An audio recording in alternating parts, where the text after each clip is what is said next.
ನಮಸ್ಕಾರ ಮಕ್ಕಳೇ, ಹೇಗಿದ್ದೀರಿ? ಚೆನ್ನಾಗಿದ್ದೀರಲ್ವಾ? ಈಗ ಕಳೆದ ವಾರ ನಿಮಗೆ ವಿಡಿಯೋನ ನೋಡಿ ಏನು ಅನಿಸಿತು? ಏನಾದರೂ ಹೊಸತನ ಖಂಡಿತ ಅದರಲ್ಲಿ. ಯಾಕೆ ಹೇಳಿದರೆ, ಅದರ ಮೊದಲು ನಾನು ಪ್ರತಿ ಕ್ಲಾಸಿನಲ್ಲೂ ವ್ಯಾಕರಣಾಂಶಗಳ ಬಗ್ಗೆ ನೀವೇನು ಕಲ್ತಿದ್ದೀರಿ ಅದನ್ನು ನೆನಪು ಮಾಡಿಕೊಳ್ಳುವ ಅಂತ ಹೇಳಿ ಎಲ್ಲ ವ್ಯಾಕರಣಾಂಶಗಳನ್ನು ಹೇಳಿಕೊಡ್ತಾ ಇದ್ದೆ. ಆದರೆ ನಿಮಗೆ ಬೋರ್ ಆಗ್ತದೆ ಅಂತ ಹೇಳಿ ಕಳೆದ ವಾರ ಒಂದು ಪದ್ಯವನ್ನು ಮಾಡಿದ್ದೇನೆ ಅಲ್ವಾ? ಪದ್ಯವನ್ನು ಕೇಳಿದ್ದೀರಿ, ಅರ್ಥ ಮಾಡಿಕೊಂಡಿದ್ದೀರಿ ಅಲ್ವಾ?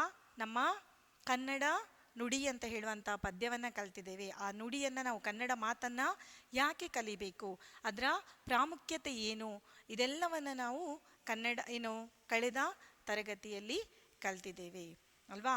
ಹಾಗೆಂತ ಆ ಕಲ್ತದನ್ನು ಪದ್ಯವನ್ನು ಅಲ್ಲೇ ಬಿಟ್ಟು ಬಿಡಬೇಡಿ ಅಲ್ವಾ? ಯಾಕೆ ಹೇಳಿದರೆ, ನಾವು ಪ್ರತಿ ಸರಿ ಏನಾದರೂ ಒಂದು ಹೊಸ ವಿಚಾರವನ್ನು ಕಲ್ತಿದ್ದೇವೆ ಅಂತ ಹೇಳಿದರೆ ಅದನ್ನು ಅಲ್ಲೇ ಬಿಟ್ಟು ಒಮ್ಮೆಗೆ ತಿಳ್ಕೊಳ್ಳೋದು ಮತ್ತು ಅದನ್ನು ಅಲ್ಲೇ ಬಿಟ್ಟು ತಲೆಯಲ್ಲಿ ಖಾಲಿ ಮಾಡಿ ಕೂತ್ಕೊಳ್ಳೋದಲ್ಲ. ಯಾಕೆ ಹೇಳಿದರೆ, ನಾವು ಕಲಿತಂಥ ವಿಚಾರಗಳು ನಮ್ಮಲ್ಲಿ, ಅದನ್ನು ಕಲಿತ ವಿಚಾರಗಳ ಜೊತೆ ಹೊಸ ವಿಚಾರಗಳನ್ನು ನಾವು ತಿಳ್ಕೊಳ್ಬೇಕು, ನಮ್ಮ ಜ್ಞಾನವನ್ನು ಬೆಳೆಸ್ತಾ ಹೋಗಬೇಕು. ಅದಕ್ಕೆ ಸ್ವಾಮಿ ವಿವೇಕಾನಂದರು ಒಂದು ನುಡಿಯನ್ನು ಹೇಳಿದ್ದಾರೆ.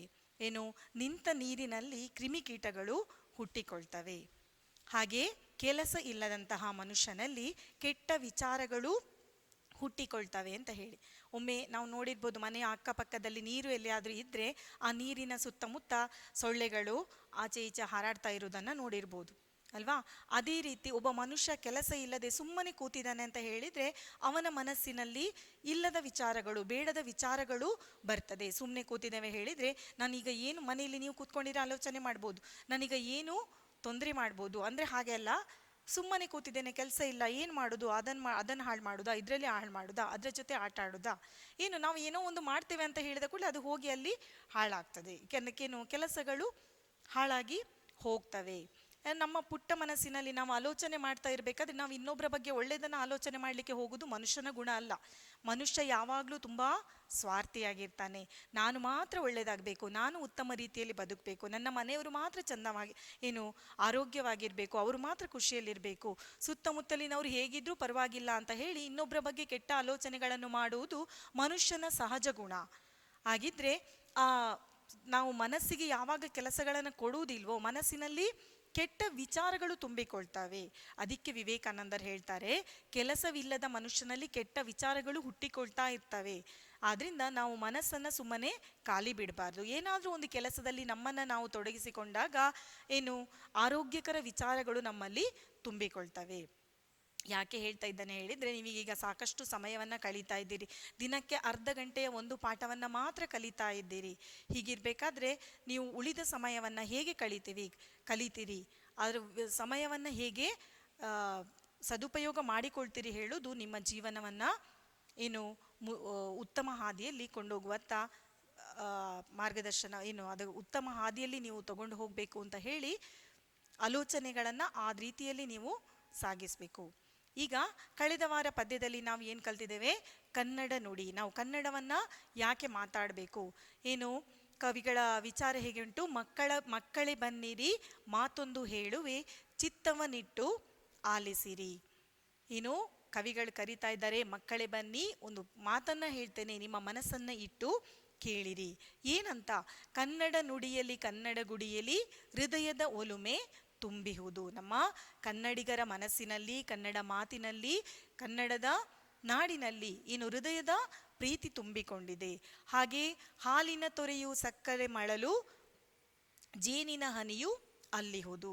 ಈ ಕನ್ನಡ ನುಡಿಯಲ್ಲಿ ನಮ್ಮ ಹಾಲು, ಸಕ್ಕರೆ, ಜೇನನ್ನು ಸೇರಿಸಿದರೆ ಎಷ್ಟು ಸವಿಯಾಗಿರ್ತದೋ ಅಷ್ಟು ಸವಿಯಾಗಿದೆ ನಮ್ಮ ಕನ್ನಡಿಗರ ಮಾತು ಅಂತ ಹೇಳ್ತಾರೆ. ಅಷ್ಟೇ ಅಲ್ಲ, ಪುಣ್ಯಕೋಟಿಯ ಬದುಕಿನ ಪುಣ್ಯಕೋಟಿಯಂತಹ ಸತ್ಯದ ಹಸು, ಸತ್ಯವನ್ನು ಮಾತಾಡಿ ಸತ್ಯಕ್ಕೋಸ್ಕರ ತನ್ನ ಜೀವನವನ್ನು ಹೇಗೆ ಅದು ಸತ್ಯದ ಹಾದಿಯಲ್ಲಿ ತಗೊಂಡು ಹೋಗಿದೆ ಹೇಳುವಂಥದ್ದು ನಾವು ಈ ಕನ್ನಡ ನುಡಿಯಲ್ಲಿ ಕಲಿತೇವೆ. ಅಷ್ಟೇ ಅಲ್ಲ, ನಮ್ಮ ಹೆಂಗಳೆಯರು ಅಂದರೆ ನಮ್ಮ ಹೆಣ್ಣಿನ ಜೀವನ ಚರಿತ್ರೆ, ಹೆಣ್ಣಿನ ಜೀವನದ ಕಷ್ಟಗಳು, ಅದಕ್ಕೆ ಏನು ಪರಿಹಾರ, ಹೆಣ್ಣು ತನ್ನ ಜೀವನವನ್ನು ಹೇಗೆ ಕಷ್ಟದಲ್ಲಿ ದೂಡ್ತಾಳೆ, ಆ ಕಷ್ಟಕ್ಕೆ ಹೇಗೆ ಯಾವ ರೀತಿ ಪರಿಹಾರಗಳನ್ನು ಕೊಡ್ತಾಳೆ ಅಂತ ಹೇಳೋದು ನಮ್ಮ ಸಂಚಿ ಹೊನ್ನಮ್ಮನ ಹದಿಬದೆ ಧರ್ಮದಲ್ಲಿ ನಾವು ಕಾಣ್ತೇವೆ.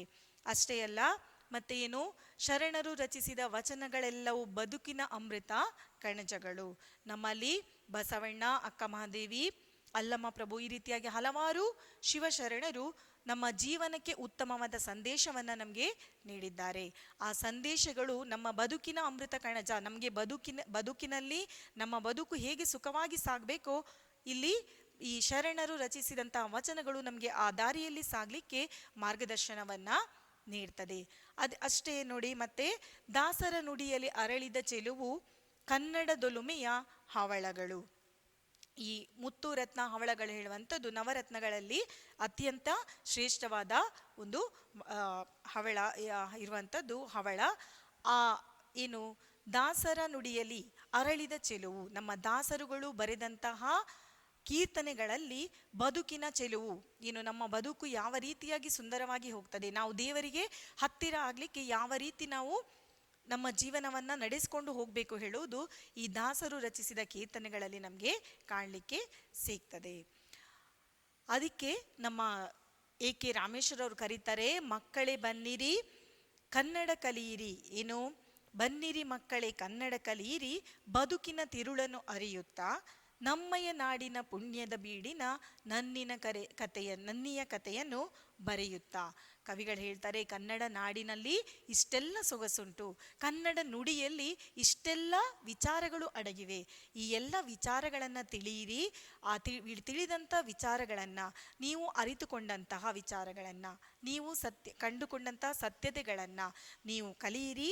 ಅದೇ ರೀತಿ ಆ ಸತ್ಯದ ಕತೆ, ನಿಮ್ಮ ಜೀವನದಲ್ಲಿ ಆದಂತಹ ಸತ್ಯದ ಕತೆಗಳನ್ನು ಬರೆಯಿರಿ, ಮುಂದಿನ ಪೀಳಿಗೆಗೆ ಅದನ್ನು ಕೊಡುಗೆಯಾಗಿ ನೀಡಿರಿ ಅಂತ ಹೇಳಿ A.K. ರಾಮೇಶ್ವರರವರು ತಮ್ಮ ಪದ್ಯದಲ್ಲಿ ಹೇಳಿದ್ದಾರೆ.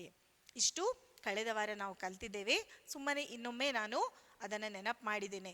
ಅದು ಇನ್ನು ಏನು ಮಾಡುವ ಅಂತ ಹೇಳಿದರೆ, ಕನ್ನಡ ಆ ಪದ್ಯಕ್ಕೆ ಸಂಬಂಧಪಟ್ಟ ಹಾಗೆ ನೋಟ್ಸನ್ನು ಕೊಡ್ತೇನೆ ನಾನು ನಿಮಗೆ. ಈಗಾಗಲೇ ಶಾಲೆಯಲ್ಲಿ ನೋಟ್ಸ್ಗಳು ಸಿಕ್ಕಿವೆ ಅಲ್ವಾ? ಆ ಸಿಕ್ಕಿದಂಥ ಇದರಲ್ಲಿ ನಿಮ್ಗೆ ಗೊತ್ತುಂಟು ಯಾವ ರೀತಿ ಪುಸ್ತಕವನ್ನು ಏನು ಮಾಡಬೇಕು ಅಂತ. ಮೊದಲನೇದಾಗಿ ಪುಸ್ತಕಕ್ಕೆ ಬೈಂಡ್ ಹಾಕುವಂಥದ್ದು ಅಲ್ವಾ, ಬಟ್ಟೆಯನ್ನು ಮುಚ್ಚುವಂಥದ್ದು. ಹಾಗೆ ಆ ಬಟ್ಟೆ ಹಾಕಿದ ನಂತರ, ಬೈಂಡ್ ಹಾಕಿದ ನಂತರ ಹೆಸರು ಬರೀರಿ.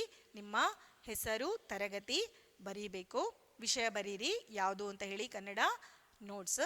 ಹಾಗೆ ಮುಂದಿನ ಪುಟದಲ್ಲಿ ಮೊದಲನೇ ಪುಟವನ್ನು ಬಿಟ್ಟು ಬರೆಯುವುದು ಕ್ರಮ ಗೊತ್ತುಂಟು. ಮುಂದಿನ ಪುಟದಲ್ಲಿ ಬರೀಲಿಕ್ಕೆ ಶುರು ಮಾಡುವಂಥದ್ದು ಕನ್ನಡ ನುಡಿ ಪಾಠದ ಹೆಡ್ಡಿಂಗನ್ನು ಬರೆಯುವಂಥದ್ದು ಕನ್ನಡ ನುಡಿ. ಅದಾದಮೇಲೆ ಕೆಳಗಿನ ಗೆರೆಯಲ್ಲಿ, ಈ ಗೆರೆಯಲ್ಲಿ A.K. ರಾಮೇಶ್ವರ ಕವಿಯ ಪರಿಚಯ, ಏನು ಕವಿಗಳ ಹೆಸರನ್ನು ಬರೀಬೇಕು. ಯಾಕೆ ಹೇಳಿದರೆ, ಪದ್ಯವನ್ನು, ಕನ್ನಡ ನುಡಿ ಕವಿತೆಯನ್ನು ಬರೆದಂತಹ ಕವಿ ಯಾರು ಅಂತ ಹೇಳಿದರೆ, ನಾವು ಪುಸ್ತಕವನ್ನು ಓದೋದು ತುಂಬ ಕಮ್ಮಿ. ಪರೀಕ್ಷೆ ಸಮಯದಲ್ಲಿ ನೋಟ್ಸನ್ನು ಮಾತ್ರ ಓದ್ತೇವೆ. ಆದ್ದರಿಂದ ಇದು ನಿಮ್ಮ ನೋಟ್ಸಲ್ಲೇ ಇರ್ತದೆ. ಕವಿಯನ್ನು, ಪದ್ಯದ ಹೆಸರು ನೋಡಿದ ಕೂಡಲೇ ಇಲ್ಲಿ ಕವಿ ಕಾಣ್ತಾರೆ, ಅದು ನಮಗೆ ಓದುವಾಗ ನೆನಪು ಉಳಿಯುತ್ತದೆ. ಇದೀಗ ಪದಗಳ ಅರ್ಥವನ್ನು ಕೊಡ್ತೇನೆ, ನಿಧಾನವಾಗಿ ಕೊಡ್ತೇನೆ. ನೀವು ಏನು ಮಾಡಬೇಕು ಹೇಳಿದರೆ, ಇಷ್ಟು ಬರೆದಾದ್ಮೇಲೆ ಆ ಪುಸ್ತಕ ಇಷ್ಟು ಹೀಗೆ ಉಂಟು ಹೇಳಿದರೆ ಮಧ್ಯದಲ್ಲಿ ಒಂದು ಗೆರೆ ಹಾಕಬೇಕು.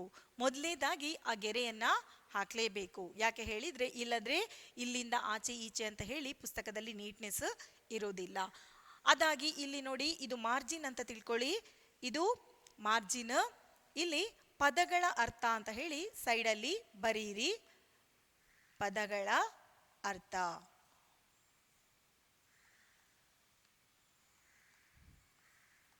ಇನ್ನು ಇಲ್ಲಿ ಬರೀಲಿಕ್ಕೆ ಶುರು ಮಾಡುವಂಥದ್ದು ಪದಗಳ ಅರ್ಥ. ಇಲ್ಲಿ ಪದಗಳನ್ನು ಬರೆಯುವಂಥದ್ದು, ಇಲ್ಲಿ ಒಂದು ಸಣ್ಣ ಡ್ಯಾಶ್ ಹಾಕಿ ಈಚೆಂದ ಏನು ಅದರ ಅರ್ಥವನ್ನು ಬರೆಯುವಂಥದ್ದು. ಮಧ್ಯದಲ್ಲಿ ಇಲ್ಲಿ ಸಮ ಚಿಹ್ನೆ ಹಾಕಬೇಡಿ. ನಾನು ಹಾಕಿದ್ದನ್ನು ನೋಡಿ ಕೆಲವರಿಗೆ ಈ ರೀತಿ ಹಾಕುವ ಅಭ್ಯಾಸ ಉಂಟು, ಈ ರೀತಿ ಹಾಕಲಿಕ್ಕೆ ಇಲ್ಲ. ಪದಗಳ ಅರ್ಥವನ್ನು ನೀವು ಬರೀಬೇಕಾದ್ರೆ ಒಂದು ಸಣ್ಣ ಡ್ಯಾಶ್ ಹಾಕಿದರೆ ಆಯಿತು. ಅರ್ಥ ಆಯ್ತಲ್ವಾ?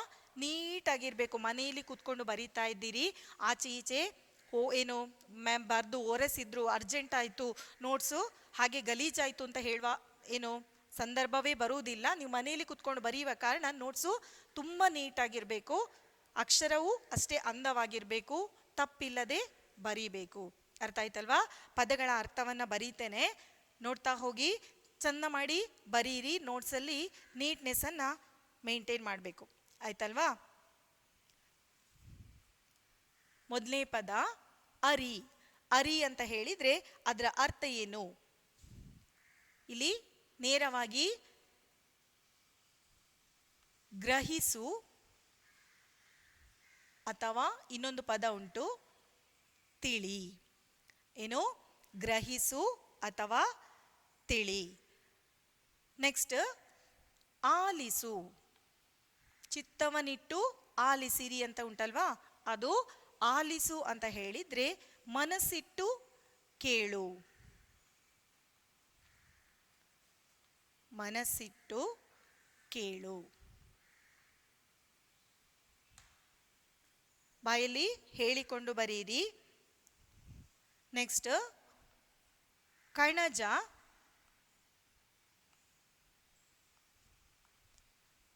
ಧಾನ್ಯ ಸಂಗ್ರಹಿಸುವ ಸ್ಥಳ.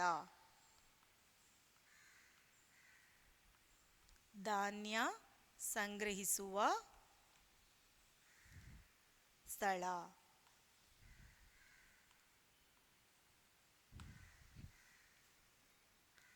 ನೆಕ್ಸ್ಟ್ ಚಿತ್ತ. ಹೇಳಿದ್ದೇನೆ, ಚಿತ್ತವನಿಟ್ಟು ಆಲಿಸಿರಿ. ಚಿತ್ತ ಹೇಳಿದ್ರೆ ಮನಸ್ಸು. ಚಿತ್ತ ಹೇಳಿದ್ರೆ ಮನಸ್ಸು. ತಿರುಳು. ತಿರುಳು ಹೇಳಿದ್ರೆ ಸಾರ ಅಥವಾ ಸತ್ವ. ಬದುಕಿನ ತಿರುಳನ್ನು ಅರಿಯುತ್ತಾ. ನೆನಪಾಯ್ತಾ? ಸತ್ವ ಅಂತ ಹೇಳಿ ಬದುಕಿನ ತಿರುಳು. ಬದುಕಿನಲ್ಲಿ ನಮ್ಮ ಜೀವನದಲ್ಲಿ ಏನು ಸತ್ವ ಇದೆ, ಏನು ಸಾರ ಇದೆ ಹೇಳುವಂಥದ್ದು. ನೆಕ್ಸ್ಟ್ ನನ್ನಿ. ಇಲ್ಲಿ ಪ್ರೀತಿ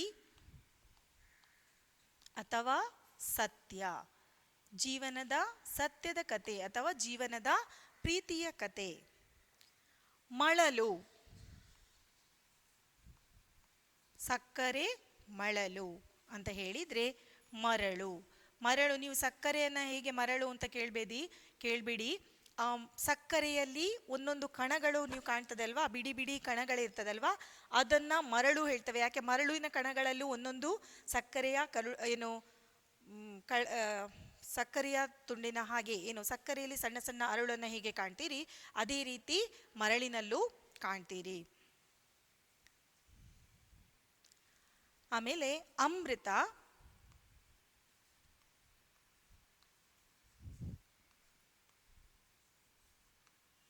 ಹಾಲು. ಇಲ್ಲಿ ಯಾವ ಪದಗಳಿಗೆ ನೀವು ಎರಡೆರಡು ಅರ್ಥವನ್ನ ಕಾಣ್ತೀರಿ, ಆ ಅರ್ಥಗಳು ನಿಮಗೆ ಏನು ಸಮಾನಾರ್ಥಕ ಪದಗಳಿಗೂ ಬರ್ಬೋದು. ಅರಿಯ ಪದದ ಸಮಾನಾರ್ಥಕ ಪದ ಗ್ರಹಿಸು, ತಿಳಿ. ಅದೇ ರೀತಿ ಇಲ್ಲಿ ನೋಡಿ, ನನ್ನಿ, ಪ್ರೀತಿ, ಸತ್ಯ. ಯಾವ ಪದಕ್ಕೆ ಎರಡು ಅರ್ಥ ಬರ್ತದೆ ಅದು ನಿಮಗೆ ಪರೀಕ್ಷೆಯಲ್ಲಿ ಏನು ಸಮಾನಾರ್ಥಕ ಪದಗಳಿಗೂ ಬರುವಂತಹ ಸಂದರ್ಭ ಉಂಟು. ನೆಕ್ಸ್ಟ್ ಒಲುಮೆ.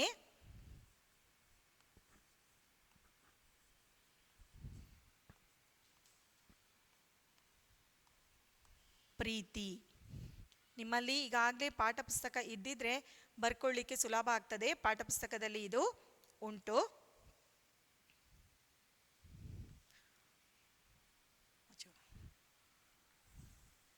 ಇದು ಮುಂದಿನ ಪುಟದಲ್ಲಿ ಬರೆಯುವಂಥದ್ದು. ಗುಡಿ, ದೇವಾಲಯ ಅಥವಾ ಪವಿತ್ರವಾದ ಸ್ಥಳ.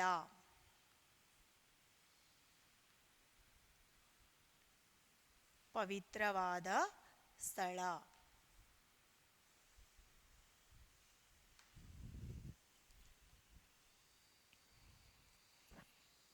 ನೆಕ್ಸ್ಟ್ ತಾಯಿ ನುಡಿ.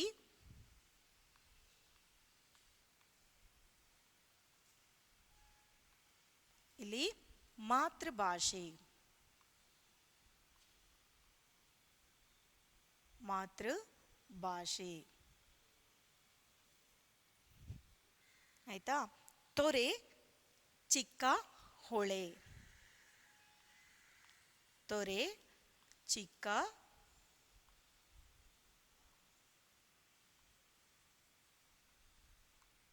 ಹೊಳೆ. ನೆಕ್ಸ್ಟ್ ನುಡಿ, ಅಲ್ಲಿ ಭಾಷೆ ಅಥವಾ ನೀವು ಮಾತು ಅಂತಲೂ ಹೇಳ್ಬೋದು. ನಿಧಾನವಾಗಿ ತಪ್ಪಿಲ್ಲದೆ ಅಕ್ಷರವನ್ನ ಅಂದ ಮಾಡಿ ಬರೀಬೇಕು. ಇನ್ನೊಮ್ಮೆ ಈ ಪದಗಳನ್ನು ಓದ್ತೇನೆ, ಇಲ್ಲಿ ಮೊದಲಿಂದ ಓದ್ತೇನೆ, ಅರ್ಥ ಮಾಡ್ಕೊಳ್ಳಿ.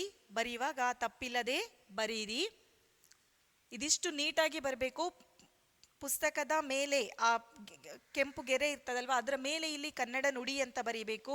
ಅದರ ಕೆಳಗಿನ ಗೆರೆಯಲ್ಲಿ A.K. ರಾಮೇಶ್ವರ ಅಂತ ಕವಿಯ ಹೆಸರನ್ನ ಬರೀಬೇಕು. ಅದಾದ್ಮೇಲೆ ಮೊದಲು ಮಾಡಬೇಕಾದ ಕೆಲಸ, ಪುಸ್ತಕದ ಸರಿಯಾಗಿ ಮಧ್ಯಭಾಗಕ್ಕೆ ಒಂದು ಗೆರೆಯನ್ನ ಹಾಕುವಂಥದ್ದು. ಇಲ್ಲಿ ಪದಗಳ ಅರ್ಥ ಅಂತ ಬರೀರಿ. ಇನ್ನೊಂದು, ಬರೀಬೇಕಾದ್ರೆ ಅಲ್ಲಿ ನಿಮ್ಮ ಅಕ್ಷರಗಳು ತುಂಬ ದೊಡ್ಡದಿದ್ರೆ ಮಾತ್ರ ಒಂದು ಪದ ಆದಮೇಲೆ ಇನ್ನೊಂದು ಪದಕ್ಕೆ ಒಂದು ಗೆರೆಯನ್ನ ಬಿಡಿ. ಅಕ್ಷರ ಚಿಕ್ಕದು ಉಂಟು ಹೇಳಿದ್ರೆ ನೀವು ಒಂದು ಪದ ಬರೆದಾದ್ಮೇಲೆ ಇನ್ನೊಂದು ಪದಕ್ಕೆ ಗೆರೆ ಬಿಡುವಂತ ಅವಶ್ಯಕತೆ ಇಲ್ಲ.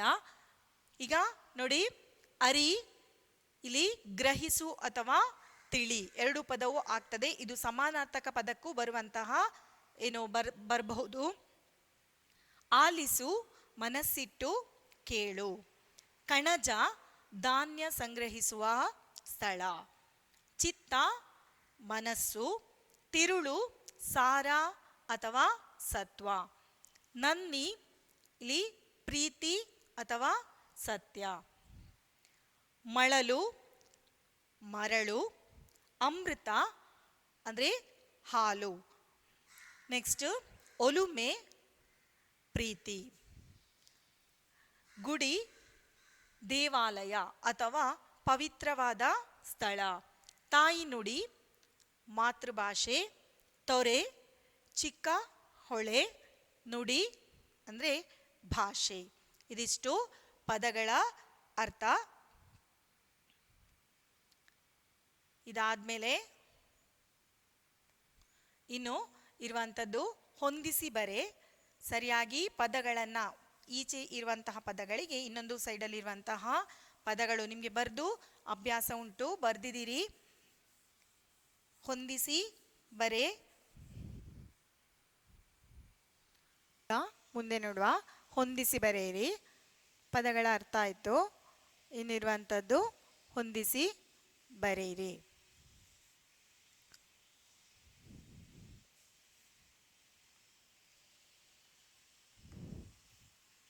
ಮೊದಲನೇದು ಎಡ ಸೈಡಿದ್ದು ಬರಿತಾ ಹೋಗ್ತಾನೆ, ಅದಕ್ಕೆ ಸರಿಯಾಗಿ ಪದಗಳನ್ನು ಮತ್ತೆ ಆಚೆದು ಏನುಂಟು ನೋಡುವ. ಮೊದಲೇದು ಪುಣ್ಯಕೋಟಿ.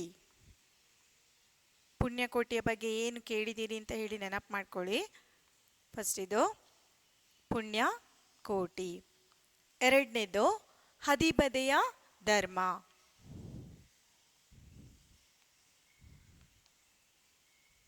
ಹದಿಬದೆಯ ಧರ್ಮ. ಮೂರನೇದು ದಾಸರು. ದಾಸರು ಏನನ್ನ ಬರೆದಿದ್ದಾರೆ ಪದ್ಯದಲ್ಲಿ ಕೇಳಿದ್ದೇವೆ, ಏನು ಅಂತ ಹೇಳಿ ನೋಡಿ. ನಾಲ್ಕನೇದು ಶರಣರು. ಶರಣರು ಯಾವುದನ್ನ ರಚಿಸಿದ್ದಾರೆ ಅಂತ ಹೇಳಿ. ಈಗ ಇಲ್ಲಿ ನೋಡಿ, ಪುಣ್ಯಕೋಟಿ ಅಂತ ಹೇಳಿದ್ರೆ ನಮಗೆ ನೆನಪಾಗೋದೇನು? ಗೋವು ಅಲ್ವಾ? ಅಲ್ಲಿ ಬಲಬದಿಯಲ್ಲಿ ಏನು ಬರೀಬೇಕು? ಗೋವು. ಪಾಠ ಪುಸ್ತಕ ನಿಮ್ಮ ಹತ್ರ ಹೇಳಿದೆ ನೀವು ನೋಡಿ ಅಂತ ಹೇಳಿ, ಅಲ್ಲಿ ಅದರಲ್ಲಿ ಆ ಆಪ್ಷನ್ ಸಿಗ್ತದೆ ನಿಮಗೆ, ಗೋವು. ಹದಿಬದೆಯ ಧರ್ಮ, ಇದನ್ನು ಬರೆದವರು ಯಾರು? ಸಂಚಿಯ ಹೊನ್ನಮ್ಮ. ಸಂಚಿಯ ಹೊನ್ನಮ್ಮ.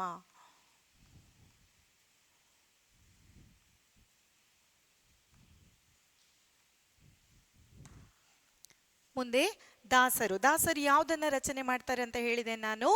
ಕೀರ್ತನೆಗಳನ್ನ ರಚನೆ ಮಾಡ್ತಾರೆ. ಅದರಿಂದ ಇಲ್ಲಿ ದಾಸರು ಕೀರ್ತನೆಗಳು. ದಾಸರು ಕೀರ್ತನೆಗಳು. ಶರಣರು. ಶರಣರು ಹೇಳುವಾಗ ನಮಗೆ ನೆನಪು ಬರುವಂಥದ್ದು ಬಸವಣ್ಣ, ಅಕ್ಕಮಹಾದೇವಿ ಹಾಗೆ ಅಲ್ಲಮ ಪ್ರಭು. ಅವರೆಲ್ಲ ಏನು ರಚನೆ ಮಾಡ್ತಾರೆ? ವಚನಗಳು. ಅದರಿಂದ ಶರಣರು ಹೇಳಿದರೆ ವಚನಗಳು. ಇದಕ್ಕೆ ಸರಿಯಾಗಿ ಏನು ನಿಮ್ಮ ಹೊಂದಿಸಿ ಬರೆ ಕೊಟ್ಟಾಗ ಅದರಲ್ಲಿ ಎರಡು ಸರಿಯ ಏನು ಬಲಬದಿಯಲ್ಲಿರುವ ಉತ್ತರವು ಎಡ ಬದಿಯಲ್ಲಿರುವಂತಹ ಈ ಉತ್ತರಗಳಿಗೆ ಸೇರ್ತದ. ಇದಕ್ಕೆ ಸಂಬಂಧಪಟ್ಟ ಹಾಗೆ ಆಚೆ ಕೊಟ್ಟಿರ್ತಾರೆ, ಸರಿಯಾಗಿ ಉತ್ತರವನ್ನು ನೋಡಿಕೊಂಡು ಬರೀಬೇಕು. ಆಯ್ತಲ್ವಾ? ಇದು ಇಷ್ಟು ಹೊಂದಿಸಿ ಬರೆಯಿರುವಂಥದ್ದು. ಇನ್ನು ಮುಂದೆ ನಿಮಗೆ ಬರೀಲಿಕ್ಕಿರುವಂಥದ್ದು ಒಂದು ವಾಕ್ಯದಲ್ಲಿ ಉತ್ತರಿಸಿ.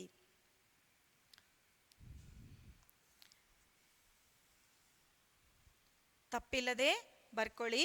ನೆಕ್ಸ್ಟ್ ಅದು ಒಂದು ಪ್ಯಾರಾಗ್ರಾಫ್. ಇದು ಫಸ್ಟ್ ರೋಮನ್ ನಂಬರ್ 2 ಹಾಕಿ ಇಲ್ಲಿ ಒಂದು ವಾಕ್ಯದಲ್ಲಿ ಉತ್ತರಿಸಿ.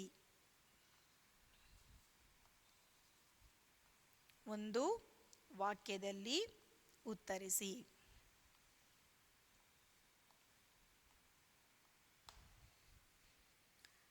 ಮೊದಲೇ ಪ್ರಶ್ನೆ, ಕವಿ ತನ್ನ ಮಾತುಗಳನ್ನು ಹೇಗೆ ಆಲಿಸಬೇಕೆಂದು ಮಕ್ಕಳಿಗೆ ಕರೆ ನೀಡಿದ್ದಾರೆ? ಕವಿ ತನ್ನ ಮಾತುಗಳನ್ನು ಹೇಗೆ ಆಲಿಸಬೇಕೆಂದು ಮಕ್ಕಳಿಗೆ ಕರೆ ನೀಡಿದ್ದಾರೆ. ಪುಸ್ತಕದಲ್ಲಿ ಉಂಟು. ಕವಿ ತನ್ನ ಮಾತುಗಳನ್ನು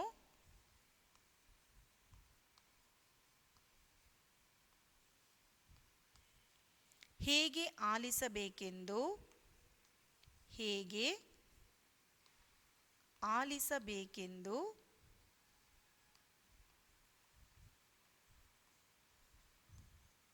ಮಕ್ಕಳಿಗೆ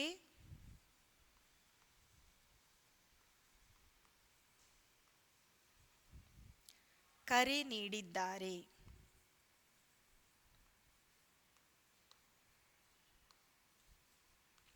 ಕರೆ ನೀಡಿದ್ದಾರೆ. ಹೇಗೆ ಆಲಿಸಲಿಕ್ಕೆ ಹೇಳಿದ್ದಾರೆ? ಕವಿ ತನ್ನ ಮಾತನ್ನ ಫಸ್ಟಿನ ಗೆರೆಯಲ್ಲಿ ಉಂಟು, ಮಕ್ಕಳೇ ಬನ್ನಿರಿ ಮಾತೊಂದು ಹೇಳುವೆ ಚಿತ್ತವನಿಟ್ಟು ಆಲಿಸಿರಿ. ಹಾಗಿದ್ರೆ ಕವಿ ತನ್ನ ಮಾತುಗಳನ್ನು ಚಿತ್ತವನಿಟ್ಟು ಆಲಿಸಬೇಕೆಂದು ಮಕ್ಕಳಿಗೆ ಕರೆ ನೀಡಿದ್ದಾರೆ. ನೋಡಿ, ಈ ಪ್ರಶ್ನೆಯಲ್ಲಿ ಪ್ರತಿ ವಾಕ್ಯ, ಒಂದು ವಾಕ್ಯವನ್ನು ಸಂಪೂರ್ಣವಾಗಿ ಬರೆಯದಿದ್ರೆ ಅಂಕಗಳು ಸಿಗುವುದಿಲ್ಲ ಪರೀಕ್ಷೆಯಲ್ಲಿ. ಹಾಗಿದ್ರೆ ನೀವು ಈ ಪ್ರಶ್ನೆಗೆ ಉತ್ತರ ಬರಿಬೇಕಾದ್ರೆ ಕಲಿಬೇಕಾಗಿದ್ದು ಒಂದೇ ಒಂದು ಪದ ಯಾವುದು? ಚಿತ್ತವನಿಟ್ಟು. ಇದು ಬಾಕಿ ಎಲ್ಲ ಪದಗಳು ಇಲ್ಲಿ ವಾಕ್ಯದಲ್ಲೇ ಬರ್ತದೆ, ಪ್ರಶ್ನೆಯಲ್ಲೇ ಬರ್ತದೆ. ನೋಡಿ, ಕವಿ ತನ್ನ ಸುಲಭದಲ್ಲಿ ಉತ್ತರ ಬರೆಯುವುದು, ಇಷ್ಟು ಬರೆದ ಕೂಡಲೇ 1 ಮಾರ್ಕು ಸಿಗ್ತದೆ. ಕವಿ ತನ್ನ ಮಾತುಗಳನ್ನು ಹೇಗೆ ಆಲಿಸಬೇಕೆಂದು, ಹೇಗೆ ಹೇಳುವಂಥದ್ದು ಪ್ರಶ್ನೆ, ಅದನ್ನು ತೆಗೆಯಿರಿ, ಅಲ್ಲಿ ಉತ್ತರವನ್ನು ಸೇರಿಸಿ. ಚಿತ್ತವನಿಟ್ಟು, ಚಿತ್ತವನಿಟ್ಟು,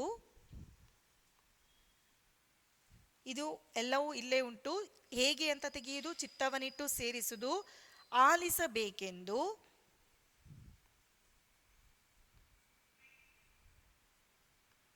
ಆಲಿಸಬೇಕೆಂದು ಯಾರಿಗೆ ಕರೆ ಕೊಟ್ಟದ್ದು? ಮಕ್ಕಳಿಗೆ.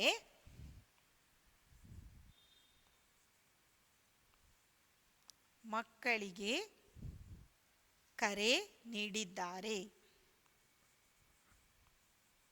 ಕರೆ ನೀಡಿದ್ದಾರೆ. ಆಯ್ತಾ? ಎಷ್ಟು ಸುಲಭ ಉಂಟು ನೋಡಿ. ಪ್ರಶ್ನೆಗಳಲ್ಲಿ ಈ ಹೇಗೆ ಹೇಳುವಂಥದ್ದನ್ನು ಒಂದು ತೆಗೆಯುವುದು, ಅಲ್ಲಿ ಉಳಿದದನ್ನ ಚಿತ್ತವನಿಟ್ಟು ಆಲಿಸಬೇಕೆಂದು ಇದನ್ನು ತೆಗೆದು ಇದು ಒಂದು ಪದ ಸೇರಿಸಿದ್ರೆ ಉಳಿದ ಎಲ್ಲ ಪದಗಳು ನಮಗೆ ಪ್ರಶ್ನೆಯಲ್ಲೇ ಸಿಗ್ತದೆ. ಆಯ್ತಾ? ನೆಕ್ಸ್ಟ್,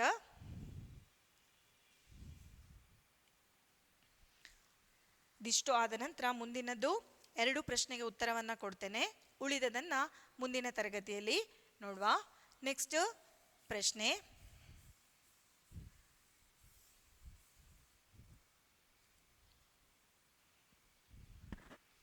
ನೆಕ್ಸ್ಟ್ ನೋಡಿ, 2ನೇದು ಪ್ರಶ್ನೆ, ಕನ್ನಡ ನುಡಿಯಲ್ಲಿ ಏನು ತುಂಬಿದೆ? ಕನ್ನಡ ನುಡಿಯಲ್ಲಿ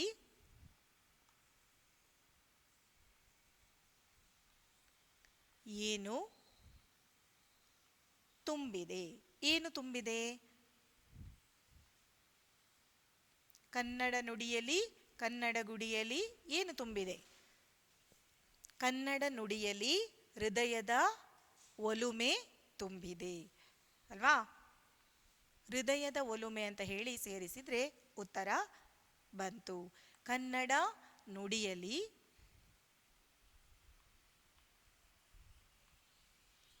ಹೃದಯದ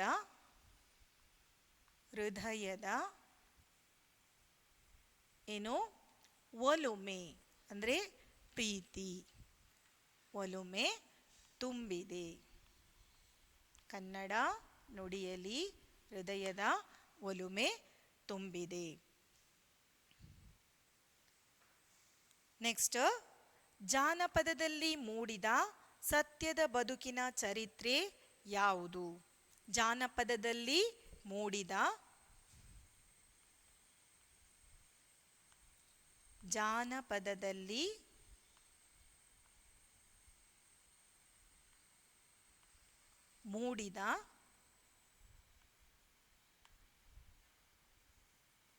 ಸತ್ಯದ ಬದುಕಿನ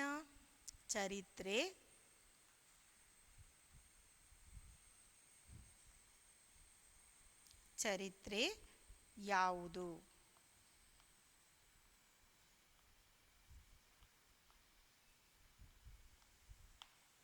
ಯಾವುದು ನಾನು ಮೊನ್ನೆ ಕತೆ ಹೇಳಿದ್ದು ಜಾನಪದದ್ದು? ಪುಣ್ಯಕೋಟಿ ಅಲ್ವಾ? ಇಲ್ಲಿ ಸೇರಿಸಿ ನೋಡಿ, ಉತ್ತರವನ್ನ ಬರೀರಿ. ಪುಣ್ಯಕೋಟಿಯ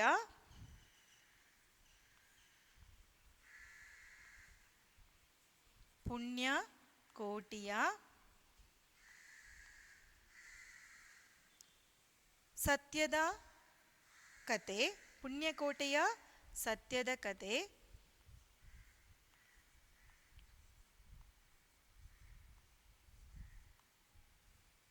ಎಲ್ಲಿ ಮೂಡಿದ್ದು?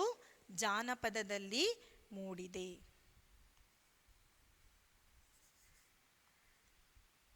ಜಾನಪದದಲ್ಲಿ ಪುಣ್ಯಕೋಟಿಯ ಸತ್ಯದ ಕತೆ ಜಾನಪದದಲ್ಲಿ